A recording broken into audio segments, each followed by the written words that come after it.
अस्सलामुअलैकुम। जनाब Babubhai सोपारीवाला girls primary school, ધોરણ 8, વિષય ગુજરાતી। વિદ્યાર્થીની મિત્રો, આજનો આપણો વિષયાંક પદ્ય 2 એક જ દે ચિંગારી, સાહિત્ય પ્રકાર પ્રાર્થના ગીત। એમાં પાઠ્યપુસ્તકમાં ભાષા સજ્જતામાં સ્વર અને વ્યંજન એના વિશે આપણે આજે માહિતી મેળવીએ। આપને યાદ હશે, ગયા તાસમાં આપણે આ કાવ્ય વિશેની સમજ મેળવી હતી। હવે આજના તાસમાં આપણે આગળ વધીએ તો કાવ્યમાં જ પાઠ્યપુસ્તકમાં ભાષા સજ્જતામાં વ્યાકરણ રૂપે સ્વર અને વ્યંજન એના વિશેની માહિતી આપવામાં આવી છે। આપ અહીં જોઈ શકો છો, આ રીતે ભાષા સજ્જતા, સ્વર અને વ્યંજન, આ જે માહિતી આપવામાં આવી છે એના વિશે આજે આપણે અભ્યાસ કરીએ। તો ચાલો હવે આપણે શરૂઆત કરીએ સ્વર અને વ્યંજન। સ્વર અને વ્યંજન પર જતાં પહેલાં આપણે ધ્યાન આપીએ કે ભાષા જે છે એનો નાનામાં નાનો એકમ ઘટક કોણ છે? ધ્વનિ છે। અને ધ્વનિની વિવિધ મેળવણીથી ભાષા બોલાય છે।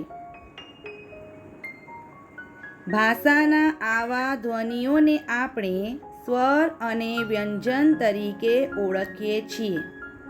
એટલે કે અહીં શું કહેવામાં આવ્યું છે કે ભાષાનો જે નાનામાં નાનો એકમ છે તે શું છે? ધ્વનિ છે।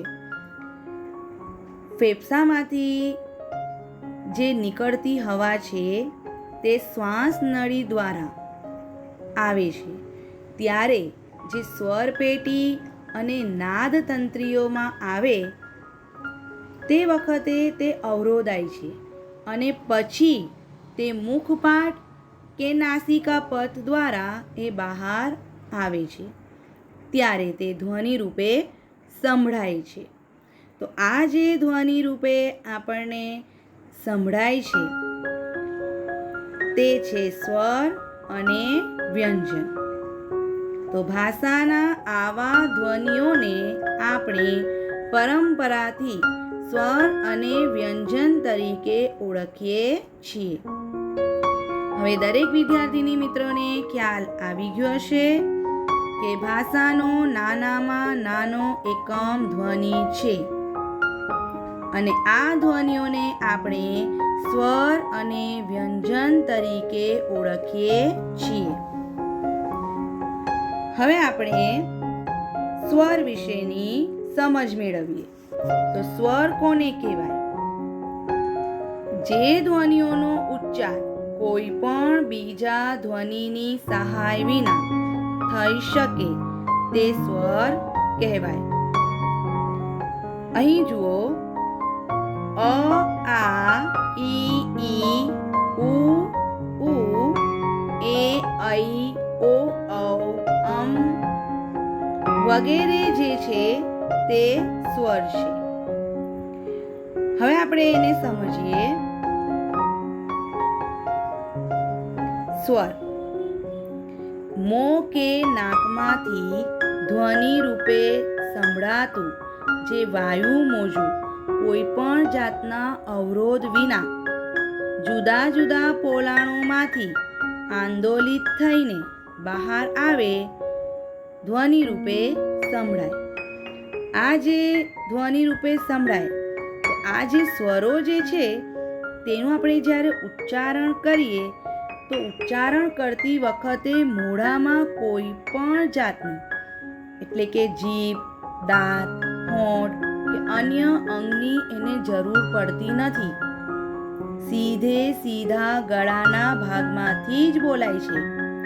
તમે દરેક વિદ્યાર્થીની મિત્ર બોલીને જુઓ, સીધે સીધા ગળાના ભાગમાંથી જ બોલાશે। અ, આ, ઈ, ઉ, એ, ઐ તમે બોલી જુઓ, એને કોઈ પણ જીભ, દાંત, હોઠ કે અન્ય અંગની જરૂર પડતી નથી. તો એવા ધ્વનિને આપણે શું કહીએ છીએ? સ્વર કહીએ છીએ. એ સ્વર રૂપે આપણને સંભળાય છે. તો આ જે સ્વર જે છે એના બે પ્રકાર છે. એક સજાતીય સ્વર અને વિજાતીય સ્વર. સજાતીય સ્વર કોને કહેવાય? તો મોઢાના એક જ સ્થાનમાંથી બોલાતા સ્વરો પરસ્પર સજાતીય સ્વર કહેવાય. મોઢાના એક જ સ્થાનમાંથી બોલાય તેવા સ્વરો સજાતીય સ્વરો છે. જેમ કે અ, આ, ઈ, ઉ, એ સજાતીય સ્વરો છે.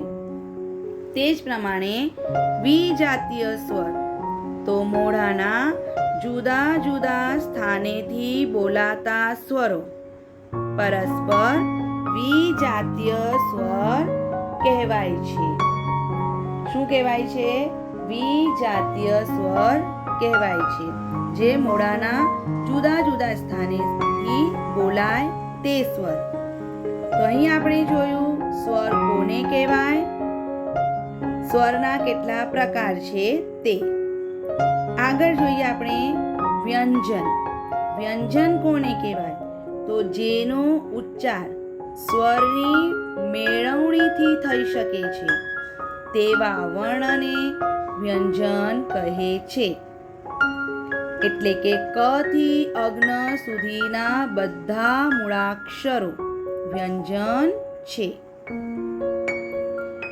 ક થી અગ્ન સુધીના બધા મૂળાક્ષરો શું છે? વ્યંજન છે. અને જ્યારે આપણે એનો ઉચ્ચાર કરીએ તો એના ઉચ્ચારમાં સ્વરની મેળવણી પણ થયેલી હોય છે. અહીં આપણે જોઈએ વ્યંજન વિશે કે મોં કે નાકમાંથી ધ્વનિ રૂપે સંભળાતું એ વાયુ મોજું ક્યાંક પૂરેપૂરું કે આંશિક રીતે અવરોધાઈને બહાર આવે ત્યારે વ્યંજન સંભળાય. સ્વરમાં શું હતું? અવરોધાયા વગર સીધે સીધું બહાર આવે. અને વ્યંજનમાં શું છે? અવરોધાઈને બહાર આવે. તો આ વ્યંજનનું એકલું ઉચ્ચારણ થઈ શકતું નથી. એને સ્વરની સહાય લેવી પડે છે. અર્થાત સ્વરની મેળવણીથી એટલે કે અંજન કરવી પડે છે. સ્વરની મેળવણી એમાં કરવી પડે છે ત્યારે એ વ્યંજન બને છે. એટલે વ્યંજન એટલે વી વત્તા અંજન અને અંજન એટલે આંજવું, મેળવણી કરવું. તો અહીં આપણે જોયું સ્વર કોને કહેવાય અને વ્યંજન કોને કહેવાય.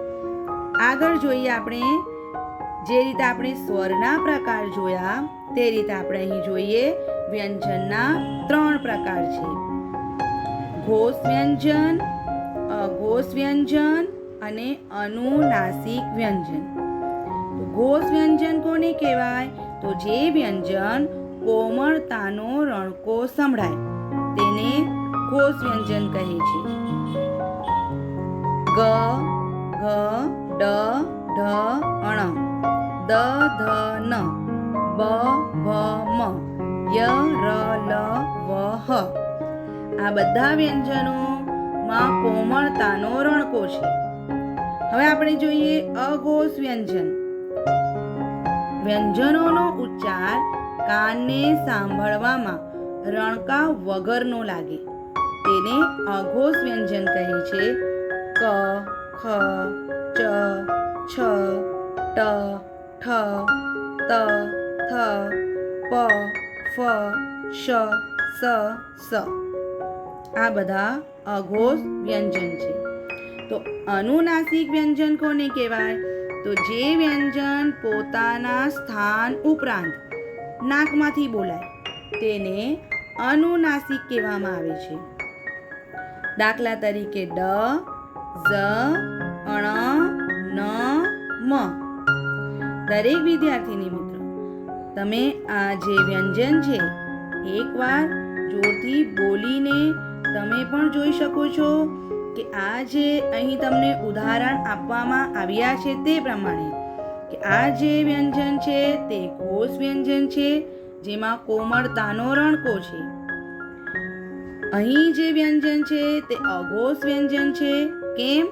કારણ કે એ રણકા વગરનો છે અને અનુનાસિકમાં નાકમાંથી બોલાય છે. પોતાના સ્થાનમાં તો છે, એ સિવાય એ નાકમાંથી બોલાય, એને અનુનાસિક કહેવાય. તો અહીં આપણે જોઈ ગયા વ્યંજનના પ્રકાર. એટલે સ્વર કોને કહેવાય? કે જેમાં જે ધ્વનિ જે છે તે અવરોધાયા વગર સીધે સીધું બહાર આવે ધ્વનિ, તે સ્વર કહેવાય. વ્યંજન કોને કહેવાય? કે જે વ્યંજન કોને કહેવાય? કે જે અવરોધાઈને બહાર આવે છે તે વ્યંજન છે. આ રીતે તમે સહેલાઈથી સ્વર અને વ્યંજનને યાદ રાખી શકો છો. સ્વરના 2 પ્રકાર છે, વ્યંજનના 3 પ્રકાર છે. આગળ જોઈએ આપણે અક્ષર. અક્ષર કોને કહેવાય? તો અક્ષર જે છે વ્યંજન અને સ્વરની મેળવણી સાથેના ઘટકરૂપ સમૂહને અક્ષર કહે છે. મોટા ભાગે આપણે જેને વર્ણ તરીકે ઓળખીએ છીએ, જે વર્ણ જે છે તે જ અક્ષર છે. એટલે વર્ણ જે છે એમાં સ્વર અને વ્યંજનનો સમાવેશ થયેલો હોય છે. અહીં જુઓ, આપણે ઉદાહરણ જોઈએ. મ વત્તા અ બરાબર શું થઈ ગયું? મ. અહીં મ જે છે તે વ્યંજન છે અને અ એ સ્વર છે. આ બંનેની મેળવણી કરી તો એક આપણને અક્ષર મળ્યું, મ. તમે એનો ઉચ્ચાર કરી જુઓ, મ. મ જ્યારે બોલીએ ત્યારે તમને અનો ઉચ્ચાર થાય છે. આગળ જુઓ, મ વત્તા આ મા. મા આપણે બોલીએ ત્યારે આનો ઉચ્ચાર થાય છે. મ શું છે? એ વ્યંજન છે અને આ એ સ્વર છે. આ બંનેની મેળવણી કરીએ તો અક્ષર બને છે મા. બ વત્તા આ બા. આમાં આપણે જોઈ ગયા કે જે મ, મા અને બા આ ત્રણેય શું છે? અક્ષર છે. જ્યારે મ અને બ, અહીં તમે જોઈ શકો છો, આ મ અને બ એ વર્ણ છે. આ એ સ્વર છે. આ બંનેને મેળવીને આપણે અક્ષર મેળવ્યો. તો અહીં આપણે સ્વર અને વ્યંજન કેમ શીખ્યા? એ શીખવા પાછળનું કારણ કે અક્ષર કેવી રીતે બને છે તે આપણે જાણ્યું.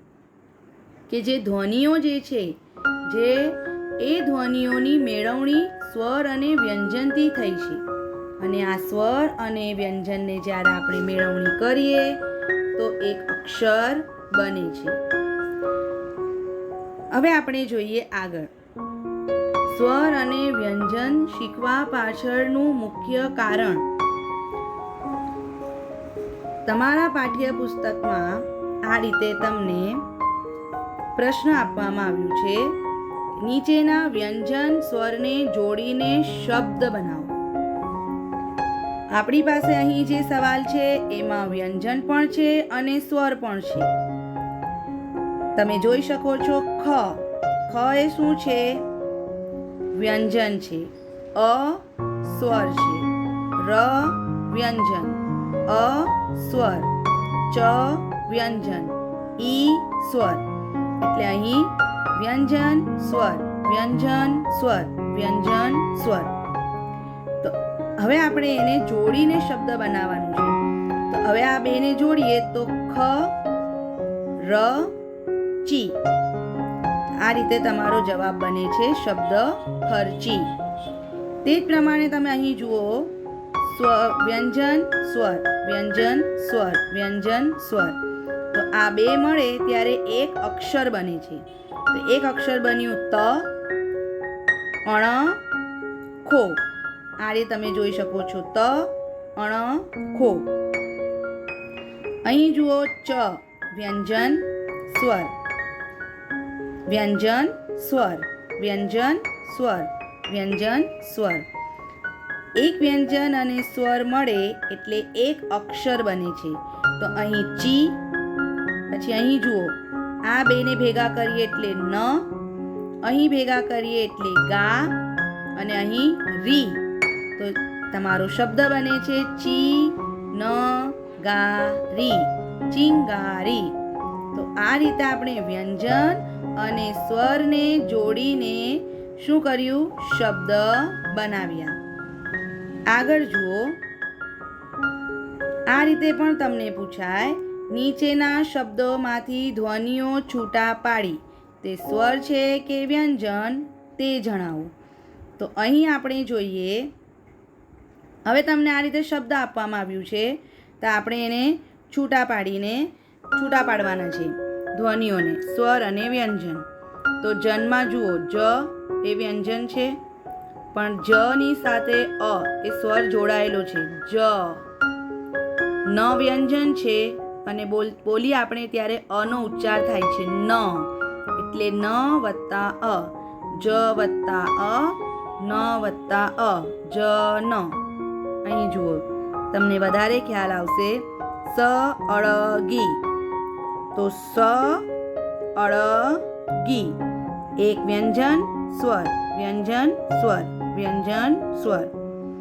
મહાનલમાં જુઓ મ હા ન લ, સ્વર અને વ્યંજન. તો આ રીતે આપણે ધ્વનિઓને છૂટા પાડીને સ્વર વ્યંજનને પણ છૂટા પાડ્યા, સાથે આપણે સ્વર અને વ્યંજનને જોડીને શબ્દ પણ બનાવ્યા.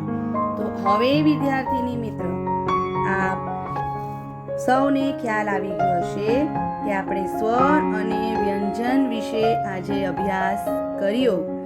એમાં તમને આ પરીક્ષાલક્ષી પ્રશ્નોના ઉત્તર પણ સમાયેલા છે. સ્વર અને વ્યંજનની સમજ મેળવી એને ભેગા કરીએ એટલે તમારો એક અક્ષર બને છે અને એ અક્ષરોને ભેગા કરીએ એટલે તમારો એક શબ્દ બને છે. એટલે આ રીતે આપણે સ્વર, વ્યંજન અને અક્ષર વિશેની સમજ મેળવી આ પરીક્ષાલક્ષી જે તમારા પ્રશ્ન છે એના વિશે પણ આપણે સમજ મેળવી. તો વિદ્યાર્થીની મિત્ર, આજના તાસમાં આપણે અહીં અટકીએ છીએ. આ બધી જ માહિતી દરેક વિદ્યાર્થીની મિત્રએ પોતાની ગુજરાતી વિષયની નોટમાં એકવાર સારા અક્ષરે લખવાની રહેશે. આજનો તાસ આપણે અહીં પૂર્ણ કરીએ છીએ. Thank you.